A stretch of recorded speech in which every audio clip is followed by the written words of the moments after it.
Alors, 2026, ça s'annonce comme une année vraiment charnière pour l'immobilier en France. Franchement, entre les aides qui s'arrêtent, les nouvelles règles fiscales qui débarquent, il y a de quoi se sentir un peu perdu.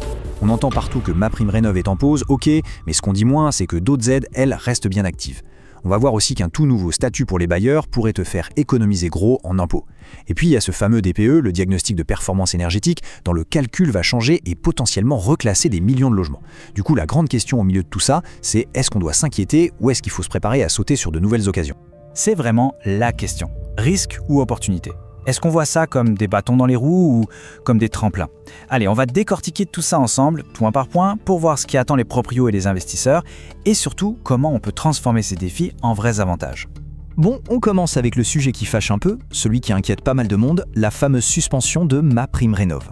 C'est clair que si tu avais des travaux de rénovation énergétique dans les tuyaux, c'est un changement majeur. Alors, le fait est là, simple et direct. À partir du 1er janvier 2026, c'est terminé. On ne pourra plus déposer de nouvelles demandes pour MaPrimeRénov'.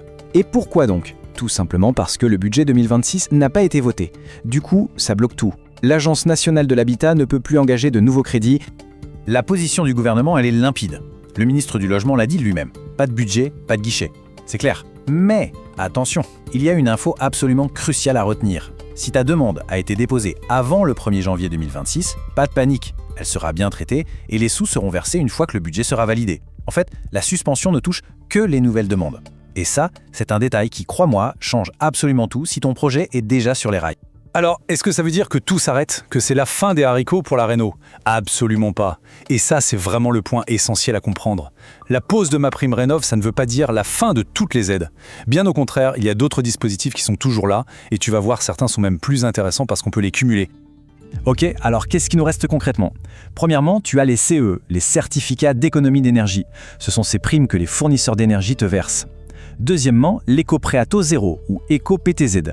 Là, tu peux emprunter jusqu'à 50 000 € sans intérêt et sans condition de revenu, ce qui est top. Et enfin, la TVA réduite à 5,5% sur les travaux qui s'applique direct sur la facture. Mais le vrai super pouvoir de tout ça, c'est que tu peux les cumuler. En les additionnant, tu peux financer une part vraiment importante de tes travaux. Allez, on passe maintenant à ce qui est peut-être la plus grosse opportunité de 2026. Parce que pendant que tout le monde a les yeux rivés sur MaPrimeRénov', il y a des changements fiscaux majeurs et très avantageux qui se préparent en coulisses pour les bailleurs. C'est ça, le point crucial à retenir. Si une porte se ferme d'un côté, une autre, bien plus grande, s'ouvre pour les investisseurs locatifs. Clairement, le gouvernement met le paquet sur les avantages fiscaux pour lancer l'investissement. Le premier gros morceau de ce cadeau fiscal, c'est l'amortissement du bien. Et ça, c'est une petite révolution, un vrai game changer. Concrètement, ça veut dire quoi? Ça veut dire que chaque année, tu vas pouvoir déduire une partie de la valeur de ton bien de tes revenus locatifs. C'est un peu comme si tu déduisais l'usure de ta voiture, sauf que là, c'est pour un bien qui, en réalité, prend de la valeur.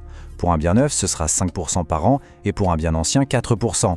C'est juste un avantage fiscal énorme qui, jusqu'à maintenant, était quasi inexistant. Et pour que tu visualises bien l'impact, prenons un exemple. Imagine un bien à 300 000 €.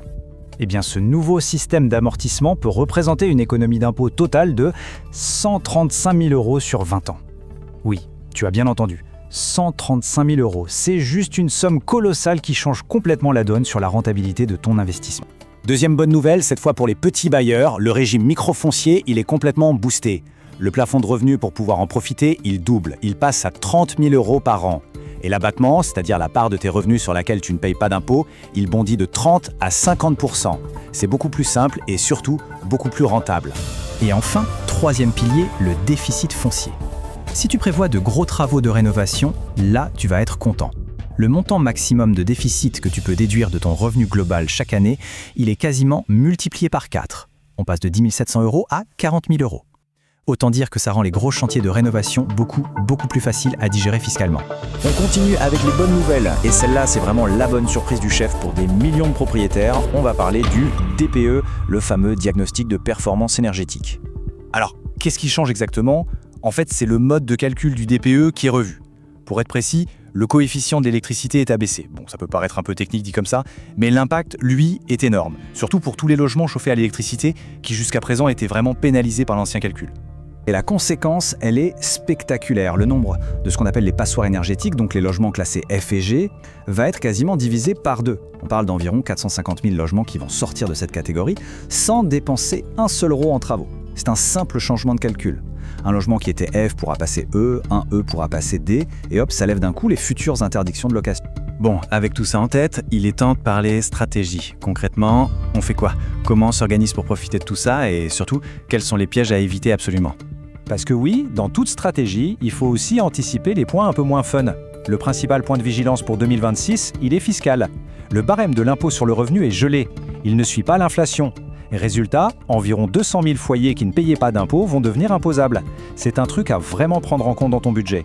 Alors, pour résumer, voilà vraiment les 5 erreurs à ne surtout pas faire. Premièrement, attendre les bras croisés le retour de MaPrimeRénov'. Surtout pas. Deuxièmement, ignorer les nouvelles règles d'amortissement si tu as un bien locatif. Ce serait passer à côté d'un pactole. Troisièmement, oublier de refaire ton DPE si ton logement est chauffé à l'électre. Quatrièmement, ne pas penser à cumuler les aides qui restent, comme les CE, l'éco-PTZ et la TVA réduite. Et enfin, cinquièmement, ne pas être super vigilant sur les nouvelles règles et les nouveaux délais fiscaux.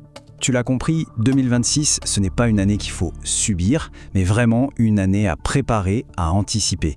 Entre la pause de certaines aides et l'arrivée de ces énormes opportunités fiscales, la clé, ça va être d'agir et de bien planifier. Pour les proprios, pour les investisseurs, c'est maintenant que ça se joue, c'est le moment idéal pour faire le point et ajuster sa stratégie. Alors la vraie question maintenant, c'est ta stratégie pour 2026, elle est prête ?